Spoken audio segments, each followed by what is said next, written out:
À une certaine époque, avoir de bonnes relations avec ses voisins était un truc super important. Et cette époque n'était pas très lointaine vu que c'était juste avant le Covid.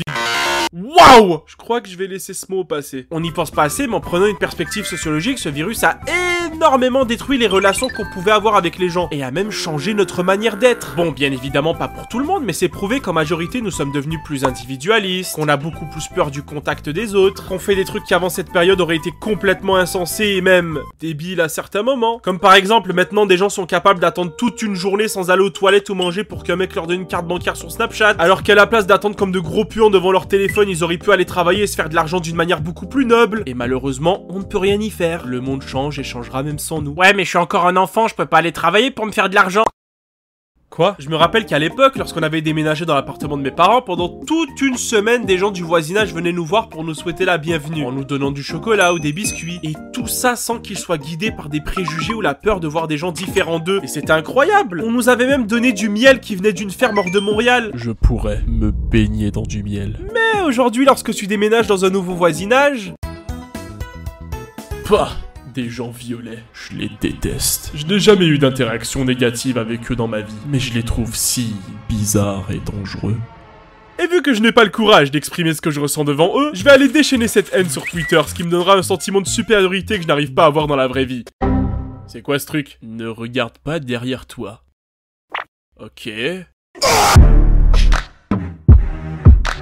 Avant, lorsqu'on voyait nos voisins, nous étions contents de leur dire bonjour et de savoir comment allait leur journée. Et aujourd'hui, on fait semblant de ne pas les voir pour ne pas créer d'interaction sociale. Qu'est-ce qui s'est passé? Pourquoi sommes-nous devenus autant individualistes? Ah, Burk, arrête de me toucher. Donc lorsque vous voyez votre voisin Bertrand sortir ses poubelles, dites-lui bonjour. Lorsque vous voyez votre voisine Danielle ranger les boîtes aux lettres des autres, dites-lui aussi bonjour. Qui sait, peut-être que ce petit acte pourra émerveiller leur journée. Soyez tous comme moi et soyons fiers d'avoir le voisinage que nous avons. Ouais, t'as raison, gamin. Ouais, le gamin, il a raison, hein. Bravo! Bravo, rien à dire. Et pour vous motiver à faire de bonnes actions avec vos voisins, quoi de mieux que de parler de la pire voisine que j'ai eue dans ma vie? Yeah! Comme je l'avais mentionné auparavant, j'habite en appartement. Et forcément, lorsque tu habites dans ce type d'habitation, il y a plusieurs règles à suivre. Et une grande partie d'entre elles sont surtout reliées au bruit.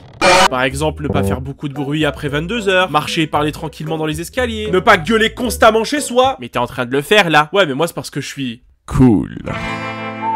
Et ma famille et moi, jusqu'à maintenant, nous avons toujours respecté ces règles. Vu que si les autres les respectent, et ben le minimum c'est de faire la même chose aussi. Personne ne s'était plaint contre nous et on avait de bonnes relations avec nos voisins. Tout ce qu'une famille peut espérer, pas vrai? Mais un jour, ma mère ouvre la porte pour sortir faire des courses et on voit une lettre de notre voisine qui était collée à cette dernière. Ma petite maman l'ouvre et on voit un énorme paragraphe qui faisait facilement 500 mots qui nous destinaient. Où il y avait écrit comme quoi on faisait trop de bruit lorsqu'on marchait, qu'on n'arrêtait pas de courir dans la maison et que ça faisait du bruit, qu'on devait arrêter de chanter dans notre maison vers 1h du matin, qu'à cause de nous elle faisait des insomnies la nuit et que ça l'impactait dans son travail, et plein d'autres trucs qu'elle nous reprochait en finissant sa lettre par « Vous devriez avoir honte et si ça continue comme ça, j'appelle la police ». Après ce déferlement agressif d'accusations, on s'était posé des questions avec ma mère, parce que premièrement, on ne faisait pas autant de bruit que ce que cette lettre disait. Attendez, on est quand même pas des éléphants, on sait marcher tranquillement. Et puis... pourquoi on chanterait vers 1h du matin? On est quand même pas une famille qui fait des trucs bizarres dans notre salon la nuit sans le savoir. Bref. Et ma mère trouvait ça super bizarre que la voisine du bas nous envoie une lettre. Parce que déjà, il n'y avait que des mensonges. Et en plus, parce qu'elle se connaissait super bien à l'époque. Elle n'aurait pas hésité à nous voir s'il y avait un problème. Mais bon, ma maman avait quand même décidé, par politesse, d'aller la voir pour qu'elle s'explique. Elle était donc partie toquer chez cette dernière. Elles se sont parlé un peu et ma mère avait commencé à lui expliquer la situation tout en s'excusant, malgré qu'on n'avait rien fait de grave, du bruit qu'on faisait. Mais de quoi tu parles? Je ne t'ai jamais envoyé de lettre. Quoi? Bah non, pourquoi je vous enverrai une lettre pour me plaindre? Vous ne faites jamais de bruit. Mais qui aurait pu envoyer cette lettre mis à part toi? Ah ça je ne sais pas, mais en tout cas ce n'était pas moi. Vous avez vérifié si la lettre était signée? Bah non, on n'avait pas vérifié qui avait signé, vu que logiquement, la seule personne qui pouvait se plaindre du bruit qu'on faisait avec notre manière de marcher, c'était l'appartement d'en bas. Mais à notre grand étonnement, lorsqu'on avait regardé sur l'enveloppe, il y avait un nom, mais pas de la voisine du bas. Et attention, c'est là que l'histoire commence à devenir complètement folle. La personne qui se plaignait qu'on faisait trop de bruit en marchant était la voisine d'en haut.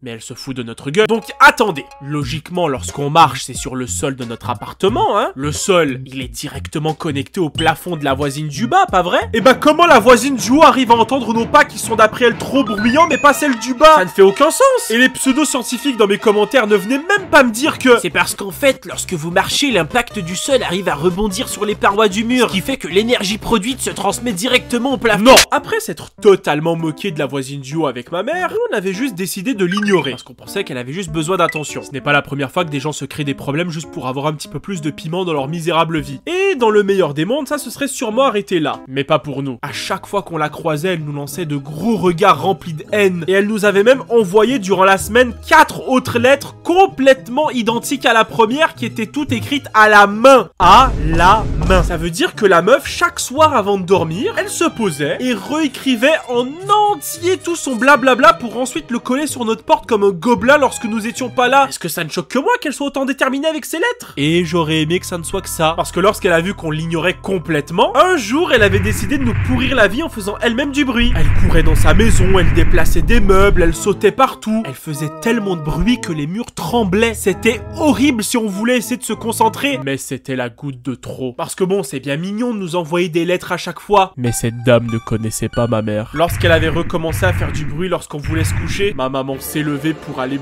bien lui parler. Et de ce que j'ai entendu, waouh! Tout ce que je peux vous dire, c'est qu'à la fin, la voisine était en train de pleurer toutes les larmes de son corps en s'excusant de ce qu'elle nous avait fait subir. Puis ma mère l'avait menacée d'appeler la police vu que premièrement, elle nous harcelait avec ses lettres, que deuxièmement, la voisine du bas était prête à témoigner avec ma mère pour prouver qu'elle était complètement folle. Et pour finir, ma mère, durant la journée, avait enregistré tout le vacarme qu'elle faisait pour nous déranger. Bon, j'imagine que la police n'aurait rien fait mis à part lui donner un avertissement ou nous demander si on voulait porter plainte. Mais c'était suffisant pour qu'après cet événement, elle devienne super gentille avec nous. Mais bon, on a toujours un œil sur elle. Comme quoi, dans la vie, si vous voulez régler des problèmes, utilisez la violence. Bon bref, abonnez-vous!